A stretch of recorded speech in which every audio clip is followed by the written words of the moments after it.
Hi guys, എന്തൊക്കെയുണ്ട്? കുറേ നാളൊരു long video ഇട്ടിട്ട്. സോ കുറേ പേര് ചോദിക്കുന്നതാണ് നമ്മുടെ ഇന്ത്യൻ PCC എടുക്കുന്നത് എങ്ങനെ, അല്ലെങ്കിൽ നമ്മുടെ പാസ്പോർട്ട് എങ്ങനെ റിന്യൂ ചെയ്യുന്നത്. സോ അതിനെപ്പറ്റി ഒരു വീഡിയോ ഇടാമെന്ന് വിചാരിച്ചു. So welcome back guys. നമ്മുടെ ക്രൊയേഷ്യയിൽ ഇന്ത്യൻ എംബസി ഇരിക്കുന്നത് നമ്മുടെ സാഗ്രബിലാട്ടോ. സാഗ്രബിൽ നിന്ന് നമ്മുടെ ഒരു സെൻറ്ററിൽ നിന്നൊരു 5-6 കിലോമീറ്ററുള്ളൂ നമ്മുടെ എംബസിയിലേക്ക് പോകാനായിട്ട്. സോ നമ്മൾ PCC എടുക്കാനും അതുപോലെ ഇന്ത്യൻ PCC എടുക്കുന്നതിനും അത് പാസ്പോർട്ട് റിന്യൂ ചെയ്യുന്നതിൻ്റെയൊക്കെ പ്രോസസ്സും കാര്യങ്ങളൊക്കെയാണ് ജസ്റ്റ് ഒന്ന് പറയുന്നത്. ചുരുക്കി പറയാൻ പെട്ടെന്ന് പറയാം. അതായത് ഇതിന് വേണ്ടിയിട്ട് നമുക്ക് ആദ്യം വേണ്ടത് നമുക്കൊരു ഈ സൈറ്റാണ്. ഈ സൈറ്റിൽ നമ്മൾ ആദ്യം കയറി കഴിഞ്ഞാൽ നമ്മുടെ ഇതിനകത്തേക്ക് ആദ്യം രജിസ്റ്റർ ചെയ്യണം. ഈ സൈറ്റിൽ നമ്മൾ രജിസ്റ്റർ ചെയ്തതിന് ശേഷം അതിനകത്ത് വീണ്ടും നമ്മൾ ലോഗിൻ ചെയ്തിട്ട് അതിനകത്ത് ഓരോരോ സ്റ്റെപ്പായിട്ട് കൊടുത്തിട്ടുണ്ടായിരിക്കും. ഇന്ത്യൻ PCC എടുക്കുകയാണെങ്കിൽ അതിൻ്റേത്, അല്ലെങ്കിൽ പാസ്പോർട്ട് റിന്യൂ ചെയ്യാനാണെങ്കിൽ അതിൻ്റേത്. സോ നമ്മൾ അതിനകത്ത് കയറി കഴിഞ്ഞാൽ ഞാൻ അത് കാണിച്ചു തരാം. നമ്മളെ സൈറ്റ് ഓപ്പൺ ചെയ്യുമ്പോഴത്തേക്കും നമ്മുടെ പാസ്പോർട്ട് സേവയുടെ സൈറ്റിലേക്കാണ് നമ്മൾ ചെല്ലുന്നത്. അതിനകത്ത് ആദ്യമായിട്ട് യൂസ് ചെയ്യുന്നെങ്കിൽ രജിസ്റ്റർ ചെയ്യുക. അതിനകത്ത് നമ്മൾ എവിടത്തെയാണോ അത് നമ്മുടെ ക്രൊയേഷ്യ സാഗ്രബ് നമ്മൾ സെലക്ട് ചെയ്യുക. പിന്നെ നമ്മുടെ കുറച്ച് പേഴ്സണൽ ഇൻഫർമേഷൻസാണ് അതിനകത്ത് കൊടുക്കേണ്ടത്. നമ്മുടെ date of birth, mail ID, അത് ലോഗിൻ ID എന്ന് പറയുന്നത് നമ്മുടെ മെയിൽ ID കേട്ടോ. അങ്ങനെ നമ്മൾ രജിസ്റ്റർ ചെയ്തതിന് ശേഷം നമ്മൾ ഒന്നുകൂടി അത് ലോഗിൻ ചെയ്യുക, യൂസർ ലോഗിൻ ചെയ്യുക. നമ്മുടെ ലോഗിൻ ID നമ്മുടെ മെയിൽ IDയും അതുപോലെ തന്നെ പാസ്വേഡും കാര്യങ്ങളെല്ലാം കൊടുത്ത് നമ്മൾ ഇതിനകത്തേക്ക് എൻട്രി ചെയ്യുക. എൻട്രി ചെയ്തതിന് ശേഷം നമുക്ക് അവിടെ കാണാൻ പറ്റും നമ്മുടെ എന്തൊക്കെയാണ് അതിനകത്തുള്ള പ്രോസസ്സ് എന്ന് വെച്ചാൽ നമ്മുടെ apply ordinary passport, apply for police clearance certificate, apply for emergency certificate, അങ്ങനെ കുറച്ചധികം ലിങ്കുകളോട് കൊടുത്തിട്ടുണ്ടാവും. അപ്പോൾ നമുക്ക് ഏതാണെന്ന് വെച്ചാൽ നമ്മളത് സെലക്ട് ചെയ്യുക. ഇപ്പോൾ ഞാൻ ജസ്റ്റ് കൊടുത്തിരിക്കുന്നത് നമ്മുടെ പാസ്പോർട്ട് റിന്യൂ ചെയ്യലാണ്. അതിനകത്തുള്ളത് ഓൾമോസ്റ്റ് 9 സ്റ്റെപ്പുകളാണ്. അപ്പോൾ ആദ്യത്തെ സ്റ്റെപ്പ് എന്ന് പറയുന്നത് നമ്മുടെ ഡീറ്റെയിലാണ്. അതായത് പാസ്പോർട്ട് ഫ്രഷ് ആണോ അല്ലെങ്കിൽ റീഇഷ്യൂ ആണെന്ന് കൊടുക്കുക, റീഇഷ്യൂ കൊടുക്കുക. അതിനുശേഷം ആ ടൈപ്പ് ഓഫ് ആപ്ലിക്കൻ്റ് നോർമൽ കൊടുക്കുക. പാസ്പോർട്ട് ബാങ്ക് അതായത് നമ്മുടെ എത്ര പേജിൻ്റെ ആണ് 36 കൊടുക്കുക അല്ലെങ്കിൽ 60 കൊടുക്കുക. അതിനുശേഷം നെക്സ്റ്റ് കൊടുക്കുക. നെക്സ്റ്റ് കൊടുക്കുമ്പോൾ നമ്മുടെ ആപ്ലിക്കൻ്റ് പേഴ്സണൽ ഇൻഫർമേഷൻസ് ആയിരിക്കും. അങ്ങനെ ഓരോരോ സ്റ്റെപ്പ് നമ്മൾ എല്ലാം കംപ്ലീറ്റ് ചെയ്ത് കൊടുക്കുക. എല്ലാം കംപ്ലീറ്റ് ചെയ്യുമ്പോൾ നെക്സ്റ്റ് അടിച്ച് എല്ലാം അങ്ങനെ 9 നമ്മൾ ഫില്ല് ചെയ്ത് കൊടുക്കുക. ഇത് കൊടുത്തിരിക്കുന്നത് ലാസ്റ്റ് ചെയ്തിരിക്കുന്ന ഒരു PCC എടുത്തതിൻ്റെ ഒരു ഫോർമാറ്റ് ആട്ടോ. നമുക്ക് ട്രാക്ക് ചെയ്യുന്ന കാര്യങ്ങളെല്ലാം ഇതിന് പറ്റും.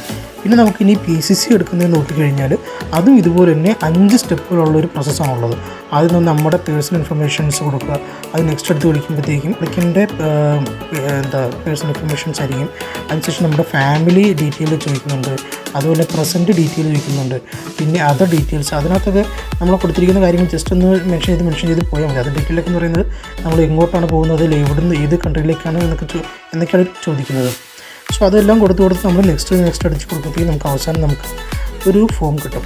ആ ഫോമിൽ നമ്മൾ നമ്മുടെ 5x5 വരുന്ന ഒരു പിക്കും അതുപോലെ തന്നെ നമ്മുടെ സൈനും ഇട്ടിട്ടാണ് കൊടുക്കേണ്ടത്. ഓക്കെ, ഇപ്പോൾ നിങ്ങൾ കണ്ടതാണ് അതിൻ്റെ ഒരു ആപ്ലിക്കേഷൻ ഫോമും. ഈ ആപ്ലിക്കേഷൻ നമ്മൾ ആദ്യം ഫോം ഫില്ല് ചെയ്യണം. ഈ സ്റ്റെപ്പുകളെല്ലാം ചെയ്തതിന് ശേഷം നമുക്ക് ഒരു പ്രിൻ്റ് ഔട്ട് കിട്ടും. ആ പ്രിൻ്റ് ഔട്ട് നമ്മൾ ആദ്യമായി ഒരു മെയിൽ ID തരാം. ആ മെയിൽ ID ഇന്ത്യൻ എംബസിയിൽ മെയിൽ ID ആണ്. ആ മെയിൽ IDക്ക് നമ്മൾ മെയിൽ ചെയ്യുക. അതിനുശേഷം പിറ്റേ ദിവസം നമ്മൾ ഇതിൻ്റെ ഒരു പ്രിൻ്റ് ഔട്ട് എടുത്ത് 5x5 ഫോട്ടോ, അതായത് വൈറ്റ് ബാക്ക്ഗ്രൗണ്ട് വരുന്ന 5x5 വരുന്ന ഫോട്ടോ നമ്മൾ ആ പ്രിൻ്റ് ഔട്ട് നമ്മൾ ഒട്ടിച്ച് നമ്മൾ എംബസി കൊണ്ട് കൊടുക്കുക. എംബസി കൊണ്ട് കൊടുത്തതിന് ശേഷം രാവിലെ ഒരു 9 മണി തൊട്ട് 12 മണി വരെയാണ് എംബസിയിൽ നമ്മൾ സബ്മിഷൻ ചെയ്യാനുള്ള ടൈം. സോ ആ സമയത്ത് നമ്മൾ അവിടെ കൊണ്ടുപോയി സബ്മിഷൻ ചെയ്യാം. ഇപ്പോൾ അപ്പോയിൻമെൻറ്റ് എടുക്കുക എന്ന് പറഞ്ഞു കഴിഞ്ഞാൽ വേറെ പ്രത്യേകിച്ച് നമ്മൾ മെയിൽ ചെയ്യുക, അത്രേ ഉള്ളൂ. മെയിൽ ചെയ്യുന്ന പിറ്റേ ദിവസം നമ്മൾ ചെല്ലുക. അത് പ്രത്യേകമായിട്ട് നമ്മൾ അപ്പോയിൻമെൻറ്റ് എടുക്കേണ്ട യാതൊരു ആവശ്യം കാര്യങ്ങളൊന്നുമില്ല. അതായത് നമ്മൾ ഫില്ല് ചെയ്യുമ്പോൾ നമ്മൾ ഏത് കൺട്രിയിലേക്കാണോ പോകുന്നത് ആ കൺട്രിയുടെ പേര് അവിടെ മെൻഷൻ ചെയ്തിരിക്കണം. അത് നിങ്ങളത് നെക്സ്റ്റ് അടിച്ച് പോകുമ്പോൾ നിങ്ങൾക്ക് മനസ്സിലാവും. അപ്പോൾ ഏത് കൺട്രിയിൽ നിന്നാണോ അല്ലെങ്കിൽ ഏത് കൺട്രിയിലേക്കാണ് പോകുന്നത് അതൊക്കെ നിങ്ങൾ ശ്രദ്ധിച്ച് വായിച്ച് നോക്കുക. എന്നിട്ട് എന്ത് പെർമിറ്റാണ്, അതായത് വർക്ക് പെർമിറ്റിലേക്കാണോ വിസിറ്റിംഗ് ആണോ അതെല്ലാം അതിനകത്ത് തന്നെ കൊടുത്തിട്ടുണ്ട്. അപ്പോൾ നമ്മളത് ഏതാണ് കറക്റ്റായിട്ട് മെൻഷൻ ചെയ്ത് അല്ലെങ്കിൽ ടൈപ്പ് ചെയ്ത് കൊടുത്ത് പോവുക. അവസാനം കിട്ടുന്ന പ്രിൻ്റ് ഔട്ട് ഫോം നമ്മൾ പ്രിൻ്റ് ഔട്ട് എടുത്തിട്ട് നേരെ കൊണ്ടുപോയി കൊടുക്കുക. ഇതിനകത്ത് ഇന്ത്യൻ PCC എടുക്കുന്നതിനാണെങ്കിൽ ഓൾമോസ്റ്റ് 22 യൂറോ to 26 യൂറോ വരെ കണ്ടാണ് PCCക്കുള്ള പേയ്മെൻ്റ് ആവുന്നത്. അത് ഓൾമോസ്റ്റ് ഒരു മാസം കൊണ്ട് നമ്മളത് PCC നമ്മുടെ കയ്യിൽ തിരിച്ച് കിട്ടും. അത് തിരിച്ച് ഈ എംബസിയിലേക്ക് തന്നെ ആയിരിക്കും വരുന്നത്. അവിടെ ചെന്ന് നമ്മൾ കളക്ട് ചെയ്യണം. അല്ലെങ്കിൽ നമ്മളൊരു റിട്ടേൺ ലെറ്റർ എഴുതിയിട്ട് നമ്മുടെ ഏതെങ്കിലും ഫ്രണ്ട്സിലേലും കൊടുത്തു വിടുക. അവരത് കൊണ്ട് കളക്ട് ചെയ്യാൻ പറ്റും. പിന്നെ പാസ്പോർട്ട് റിന്യൂ ചെയ്യുന്നതിന് വേണ്ടിയിട്ട് ഓൾമോസ്റ്റ് 56 യൂറോയാണ് പേയ്മെൻറ്റ് വരുന്നത്. അത് അവിടെ തന്നെ ഒരു സ്കാനർ ഉണ്ടായിരിക്കും. ആ സ്കാനർ നമ്മൾ സ്കാൻ ചെയ്തിട്ട് നമ്മൾ പേയ്മെൻറ്റ് ചെയ്താൽ മതി. പിന്നെ ഇതിനെല്ലാത്തിനും, അതായത് പാസ്പോർട്ട് റിന്യൂവലും PCC എടുക്കാനായാലും ഏതായാലും ശരി നമ്മളൊരു 5x5 ഉള്ള ഫോട്ടോയാണ് നമ്മൾ കൊണ്ടുപോകേണ്ടത്. അല്ലെങ്കിൽ അവിടെ ചെന്ന് കഴിഞ്ഞാൽ ചെറിയ ഫോട്ടോയൊക്കെ ആണെങ്കിൽ അവിടെ ചെന്ന് കഴിഞ്ഞാൽ വീണ്ടും അവർ അവിടുന്ന് ഫോട്ടോ എടുക്കാൻ പറയും. അവർ ഫോട്ടോ എടുക്കാൻ പറയുന്നത് അവിടെ തൊട്ടടുത്തുള്ളൊരു ഫോട്ടോ ഷോപ്പിൽ നിന്നാണ്. അവിടെ ചിലപ്പോൾ ഓൾമോസ്റ്റ് 20 യൂറോ കണ്ടാണ് ഒരു ഫോട്ടോ എടുക്കുന്നതിന് തന്നെ. സോ ആരെങ്കിലും ബെറ്റർ നമ്മൾ പുറത്തുനിന്ന് ഒരു ഫോട്ടോ എടുത്തിട്ട് നമ്മൾ കൊണ്ടുപോയി മതി. White background വേണമെന്നുള്ളൂ. പാസ്പോർട്ട് ആയാലും ശരി, പാസ്പോർട്ട് ഏകദേശം ഒരു മാസം ടൈമാണ് അവർ പറയുന്നത്. ആ ഒരു മാസത്തിനുള്ളിൽ പാസ്പോർട്ട് നമുക്ക് എംബസിയിലേക്ക് തിരിച്ചു വരും, നമുക്ക് അവിടെ നിന്ന് കളക്ട് ചെയ്യാൻ പറ്റും. ലോക്കൽ PCC നമുക്ക് അപ്പോസിൽ ചെയ്യാൻ പറ്റും കേട്ടോ. ഇവിടെ ക്രൊയേഷ്യൻ PCC നമ്മുടെ ചില ഇവിടുന്ന് വേറെ കൺട്രിക്ക് പോകണവർ, അതുപോലെ തന്നെ ഇവിടുന്ന് തന്നെ ഡയറക്റ്റായിട്ട് ചില ജോലികൾക്ക് കയറുന്നവർക്കും ലോക്കൽ ക്രൊയേഷ്യൻ PCC അപ്പോസിൽ ചെയ്യാൻ പറയുന്നുണ്ട്.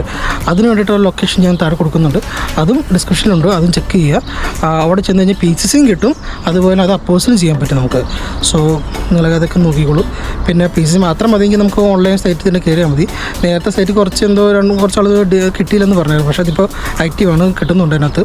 സോ അവിടെ കയറി കഴിഞ്ഞാൽ നിങ്ങൾക്ക് PCC കിട്ടും. പിന്നെ നമുക്ക് അല്ലെങ്കിൽ ഇല്ലിക്സ് ആയിരുന്നു, അത് നേരത്തെ തന്നെ കൊണ്ടൊരു മുനിസിപ്പൽ കോർട്ടാണ്. ആ മുനിസിപ്പൽ കോർട്ട് പോയി കഴിഞ്ഞാൽ നമുക്ക് PCC കിട്ടും കേട്ടോ. പിന്നെ അവിടെ ഇപ്പോൾ എന്താ കൺസ്ട്രക്ഷൻ വർക്ക് എടുക്കുന്നുണ്ടെന്ന് പറയുന്നുണ്ട്. സോ അങ്ങനെ ഉണ്ടെങ്കിൽ നിങ്ങൾക്ക് രണ്ടാമത് കൊടുത്തിരിക്കുന്ന ലൊക്കേഷൻ ചെല്ലുക. അവിടെ ചെന്ന് കഴിഞ്ഞാൽ നിങ്ങൾക്ക് PCCയും കിട്ടും. PCCക്ക് പേയ്മെൻറ്റ് ആവത്തില്ല. പിന്നെ PCC അപ്പോസിൽ ചെയ്യാൻ പേയ്മെൻറ്റ് ആവട്ടോ. PCC അപ്പോസിൽ ചെയ്യാൻ ഓൾമോസ്റ്റ് ഒരു 20 യൂറോ സംതിങ് ആവുന്നുണ്ട്. സോ അതൊക്കെയാണ് ഗൈസ്. ഇതൊക്കെയാണ് മെയിനായിട്ട് നമ്മുടെ ഇവിടുത്തെ PCC, നമ്മുടെ ഇന്ത്യൻ PCC അതിന് ചെറിയൊരു വീഡിയോ. അപ്പോൾ ശരിയാന്നാ.